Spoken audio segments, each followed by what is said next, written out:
decir que soy hijo de San Basilio de Palenque, el pueblo libre de América. Sí, a pesar de mi estado de salud, no me podía perder esta fiesta, este encuentro de amigos.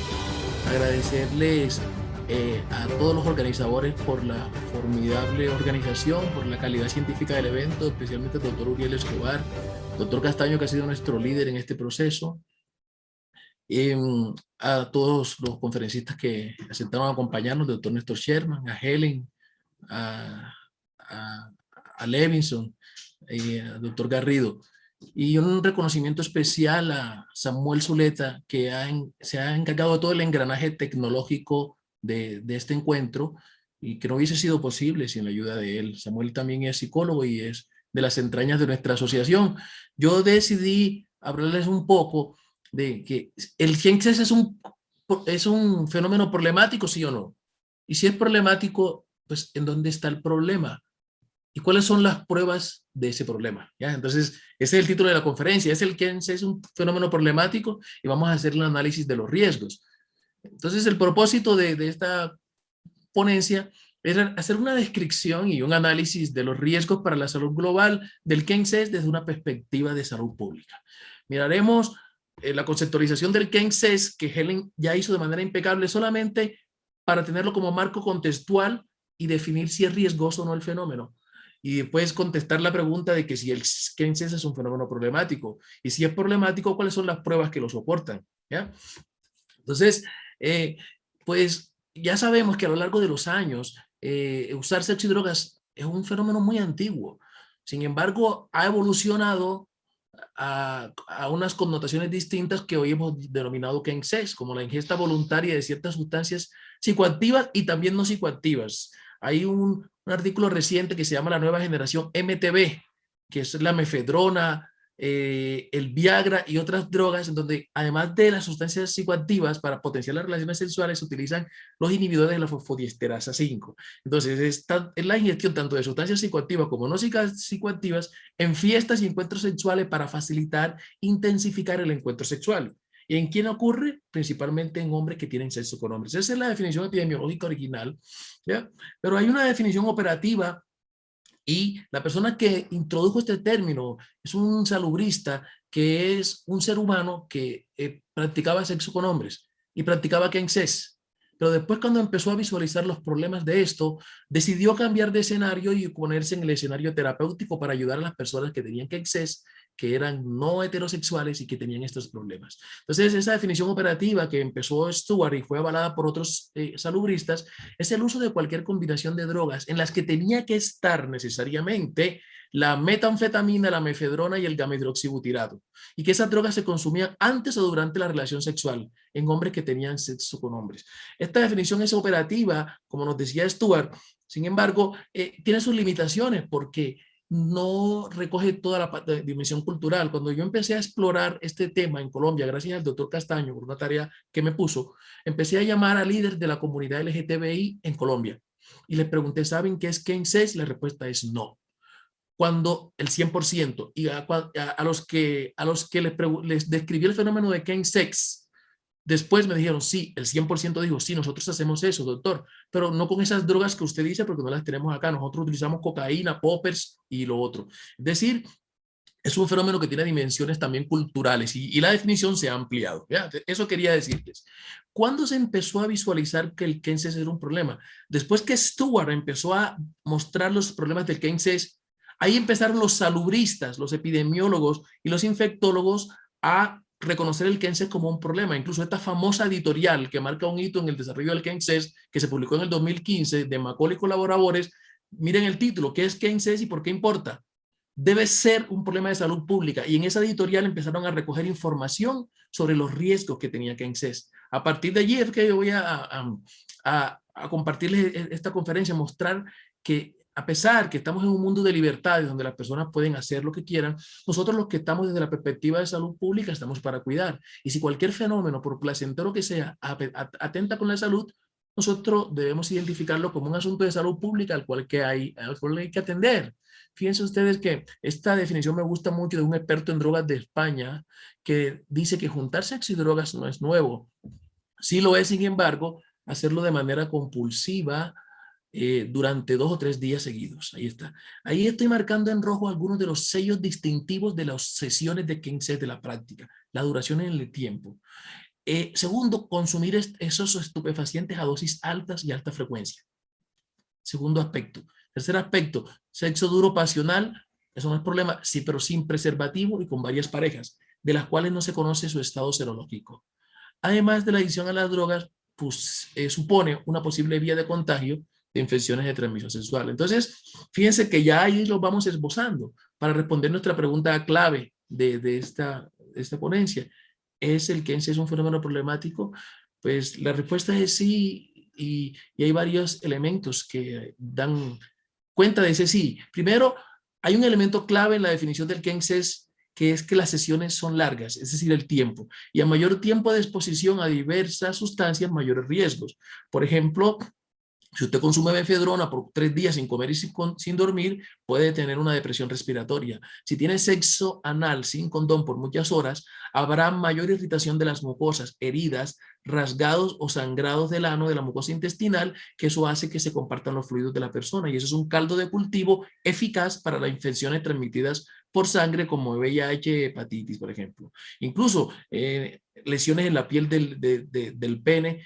Todo eso lleva al aumento de infecciones de transmisión sexual. Incluso muchas de estas drogas, como el gamma-hidroxibutirato, pueden tener efectos anestésicos, y en las sesiones de sexo las personas pueden tener fracturas de penes inadvertidas. Lógicamente, como las consumen a altas dosis, puede haber intoxicaciones, sobredosis, síntomas psicóticos y muertes. Y se han desarrollado otra serie de síntomas, como veremos, ¿ya? Entonces, la literatura científica que más eficazmente nos muestra los riesgos del cáncer son algunos estudios transversales y algunos longitudinales que tratan de mirar la relación entre la práctica de cáncer y algunas conductas de riesgo para la salud global, tanto física como mental. Por ejemplo, Helen les habló ahorita del slam sex o slamming, que es la práctica de cáncer, pero donde las drogas se usan por vía endovenosa. Entonces se ha encontrado que el slam sex está asociado a múltiples infecciones de transmisión sexual en el año anterior. Si miramos las personas que practican KENSES y SLANCES en este estudio de Pufal y colaboradores, estas personas tenían mayores probabilidades de ser diagnosticados con hepatitis C. Por ejemplo, las personas que participaban en KENSES tenían una proporción de infección por hepatitis C de 21.9% versus los que no. Y cuando miramos la medida de asociación, que es el OR ajustado, es significativo tanto en su intervalo de confianza.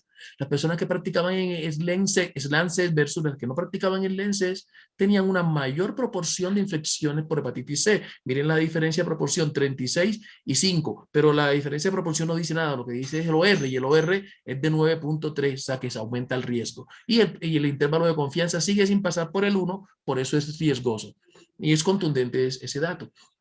Ahora, en general, la práctica de KENSES lleva acoplada una parafernalia que indica comportamientos sexuales de riesgo para adquirir infecciones como VIH. Y por eso en este estudio de Pufal también se documentó cuáles eran los comportamientos de riesgo para infección por VIH en la práctica de KENSES. El tener un alto número de parejas sexuales. 1, tener sexo sin condón con parejas de estado serológico desconocido. Incluso hay unas fiestas que se llaman Cazando el Bicho, en KENSES, que aquí en Colombia ya se hacen. En geolocalizaciones, el organizador de la fiesta hace fiestas y dice, van a venir personas con VIH y otros que no. La motivación de esa fiesta es que a la gente le excita que esté en una fiesta sexual grupal y haya gente infectada con VIH y hacen orgías, empiezan a tener sexo entre varios de ellos y no se sabe con cuál de le va a tocar que tenga VIH. Eso los excita. Miren ustedes hasta dónde ha llegado eso. Y esto sí se hace acá en Colombia. Hay unas geolocalizaciones, unas aplicaciones para eso. Además, las personas que practican KENSES en este estudio de Pufal tenían VIH y carga viral detectable, lo que aumentaba la probabilidad que pudieran transmitir a sus contactos sexuales. También Pufal encontró que la salud global, medida con escalas de las personas con KENSES, era peor que los que no practicaban KENSES. Incluso encontró con escalas para medir depresión que el KENSES se asociaba a depresión, ansiedad, se asociaba a una mayor probabilidad de ser fumador y a usar otras drogas recreativas.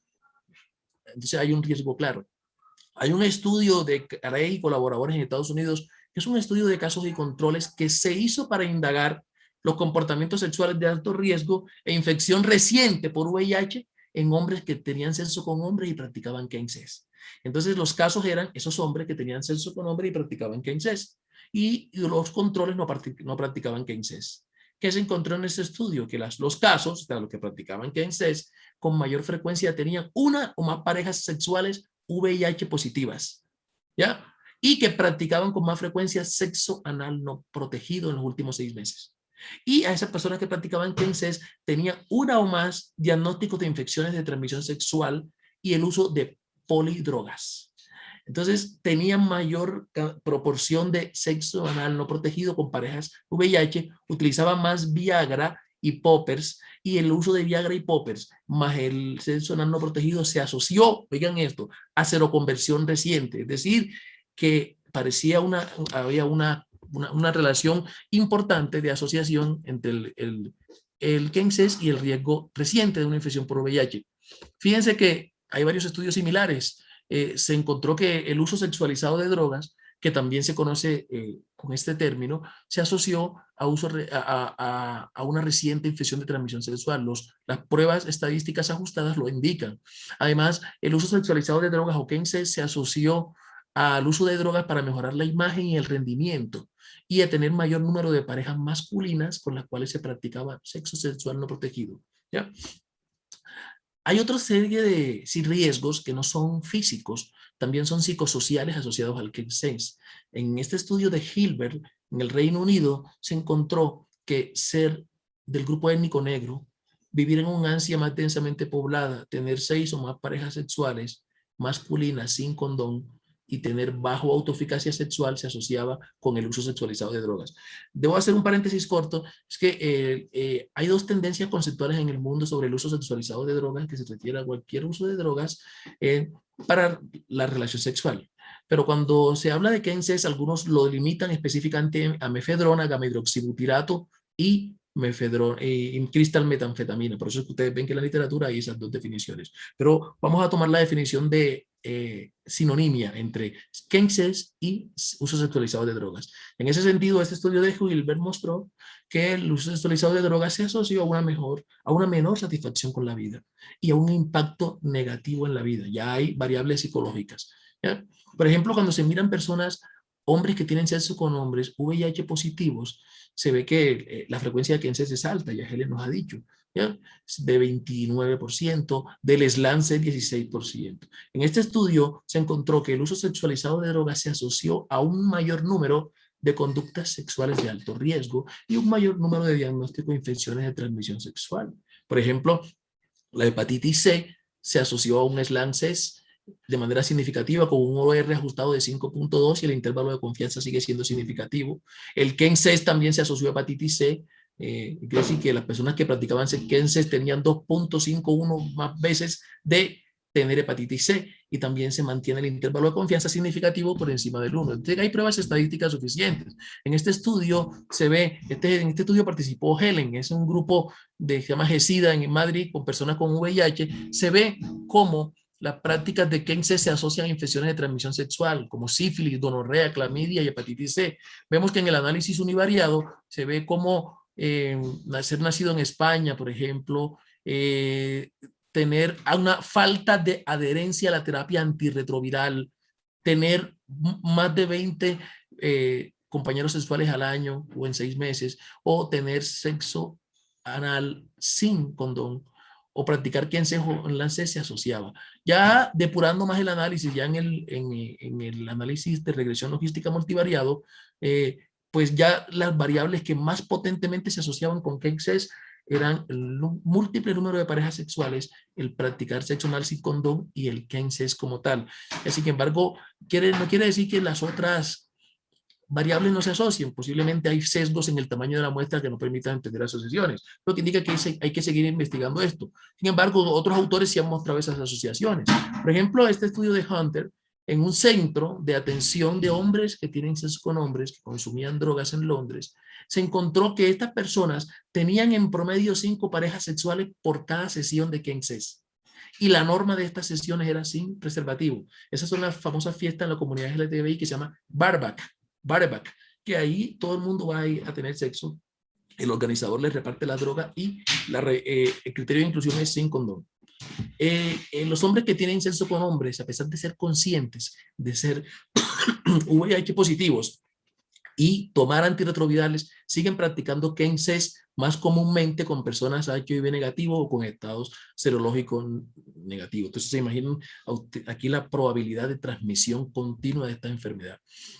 En otros hombres VIH positivos también se habló del riesgo de drogas, ¿ya? Y que las personas que utilizaban drogas para el sexo tenían más probabilidades de tener, otra vez, sexo anal no protegido con parejas casuales, ¿ya? Eso es importante. Pero también estas personas que tenían uso sensualizado de drogas utilizaban con más frecuentemente medicamentos psiquiátricos y estaban más insatisfechos con su salud.